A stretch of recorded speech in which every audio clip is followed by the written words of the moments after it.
Gentlemen, we have called you together to inform you that we are going to overthrow the United States government.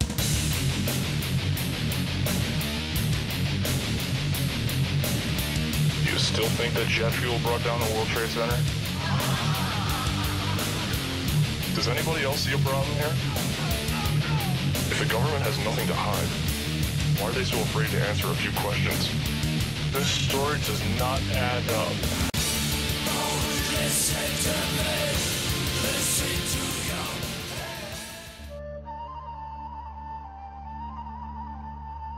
The Secrets Hidden in the Pyramids of Egypt. Part 1. The idea that civilizations progress from a primitive state to a more advanced one is a fallacy that evolutionists try to apply to history.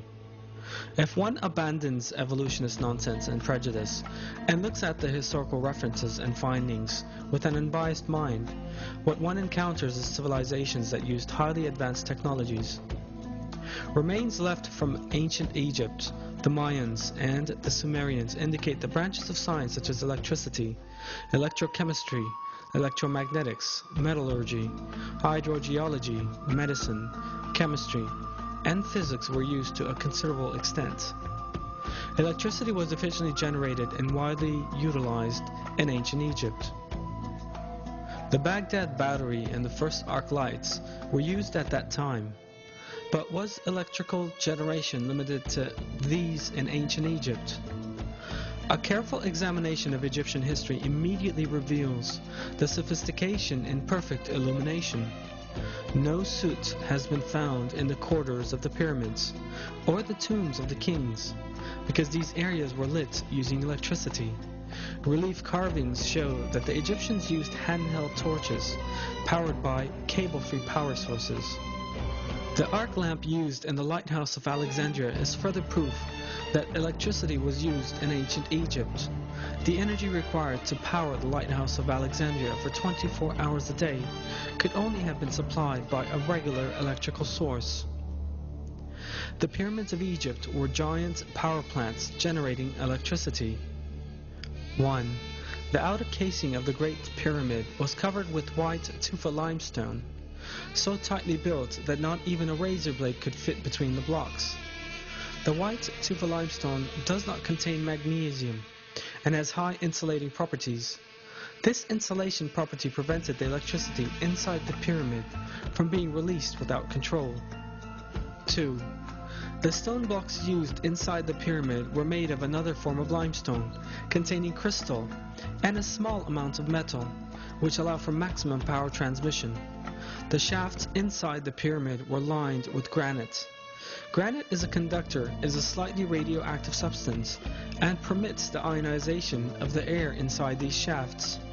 When we look at an insulated electric cable, we see that conductive and insulation materials are used in the same way as in the pyramids. 3. The conductive and insulating properties of the pyramid are an example of flawless engineering. However, a source of energy is needed for electricity generation. The Giza plateau where the pyramids stand is full of underground water channels. The pyramids rise above the limestone layers, the spaces between them being full of water. These special layers of rock that transmit electricity upward as they carry underground water to the surface are known as aquifers.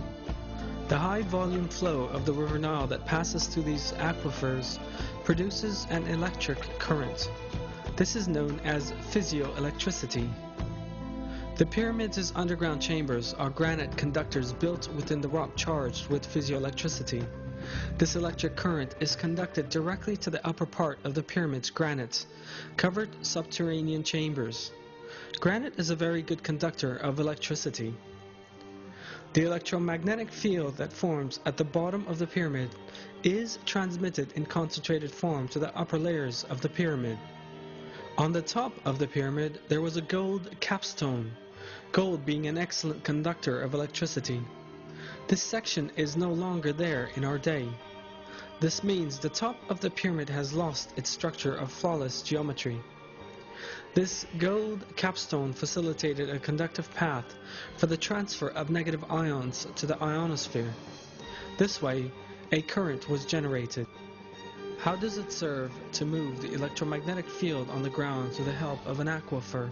An identical form of this technology, employed in Egypt 5,000 years ago, was used by Nikola Tesla, an inventor of electric technology in the early 1900s, in a tower he constructed in the United States of America.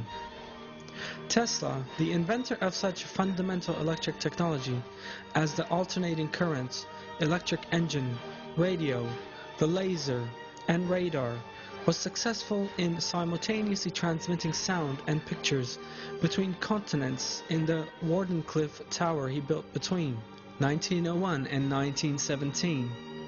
He used an external source of electricity for this, and even applied wireless power transmission technology. Tesla had also built his tower above an aquifer and discharged the negative ions from the aquifer to the tower. The electromagnetic technology used in Tesla's famous tower is identical to the electromagnetic field set up in the construction of the pyramids. Both systems generate negative ions and transmit them without the need for electric cables. So for what purpose did the Egyptians use electricity? Relief carvings clearly show that the Egyptians used handheld bulb-type lamps powered by a cable-free electric source. These bulbs are reminiscent of Nikola Tesla's descriptions to show that his alternating current was safe. At the 1893 Chicago World's Fair, Tesla transmitted alternating electric current through his body to light a bulb he held in his hand without using electric cables. This relief carving shows a wireless antenna. The Egyptians used the antenna and cable-free energy for wireless communication. And the relief on the left is a carved transmitter with a receiver on the left. This evidence indicates that the Egyptians used free wireless energy for communication purposes. This relief carving shows a yarn manufacturing facility. The yarn Egyptians used for their fabrics at that time were as fine as those manufactured by machinery today. The Egyptians also used electric power in their weaving plants.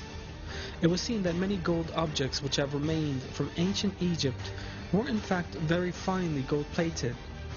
Such perfect gold plating as in these pieces requires the use of electricity.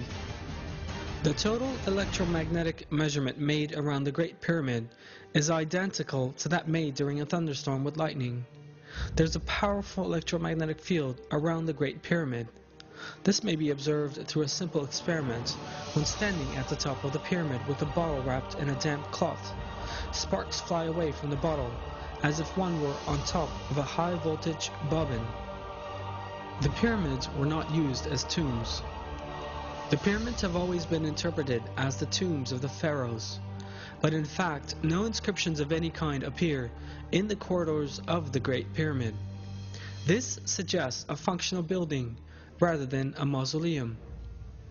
An empty stone chest was found on the central axis of the pyramid that archaeologists call the King's Chamber.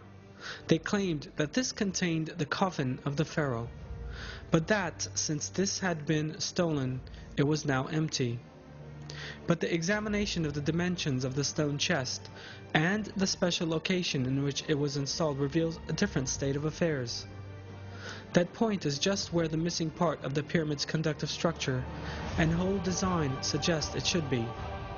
If a superconductive material was installed here, the pyramid could manufacture enough electricity for all of Egypt. This superconductor is thought to have been the Ark of the Covenant, which was known to have been in Egypt in ancient times, and whose dimensions are just right to fit inside the stone chest. The prophet Moses, peace be upon him, was adopted by Pharaoh, and according to historic records, was raised as an administrator because of his superior moral values, intelligence, and abilities. One of the phases in leadership training in ancient Egypt was the teaching of all the secrets of Egypt and the knowledge of energy. In addition to its other properties, there are also various references to the Ark of the Covenant serving as a capacitor, and that this was the source of Egypt's energy. The prophet Moses, peace be upon him, is known to have taken the Ark of the Covenant with him when he fled Egypt. According to historic references, One of the reasons why Pharaoh chased the Prophet Moses, peace be upon him, right up to the last moment, and strove to catch him at whatever price, was the Ark of the Covenant, because Pharaoh was aware that all the glory and magnificence of Egypt would be lost without electricity. Historic references also show that Egyptian civilization reached its peak during the reign of Ramses II, who lived at the same time as the Prophet Moses, peace be upon him. But those civilizations collapsed in less than 10 years after Ramses II, and Giza was even abandoned. The city, once the center of civilization, remained deserted until the next dynasty settled there. Were the Egyptians the only society to utilize wireless electrical technology?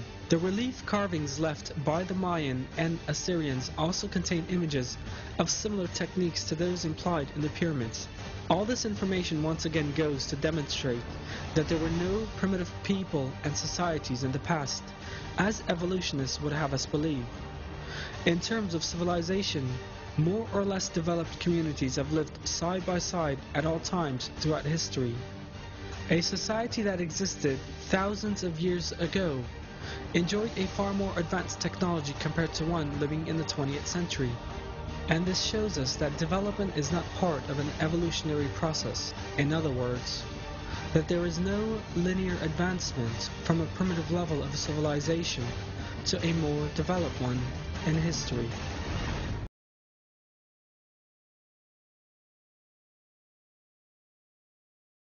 When most people think about electricity, they think about these. But what if I told you you could get electricity from thin air? To get this free electricity, just take these few simple parts, and essentially, we're going to turn them into one of these. So I started with these parts, and this circuit plan,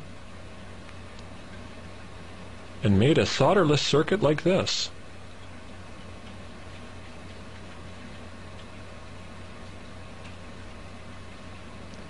Here, I'll check the baseline voltage of the system before hooking it up to the antenna.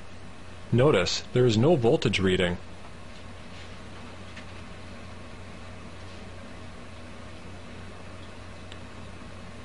Next, hook up the antenna. The radio waves brought in on this antenna are the source of the free electricity.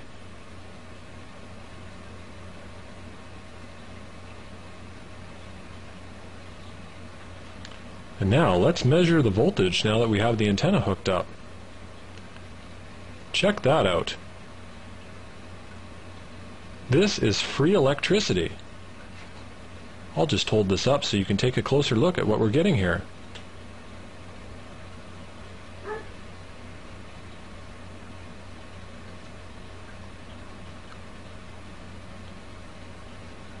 So what can you do with this free electricity? Well, I've just hooked up this cable, so I can use it in an attempt to charge up my cell phone.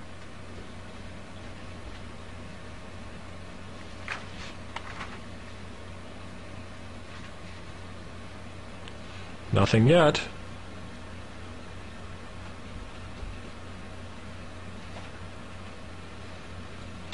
Oh, looks like I've got enough voltage. And there it goes. So here's your shopping list to make your free energy receiver.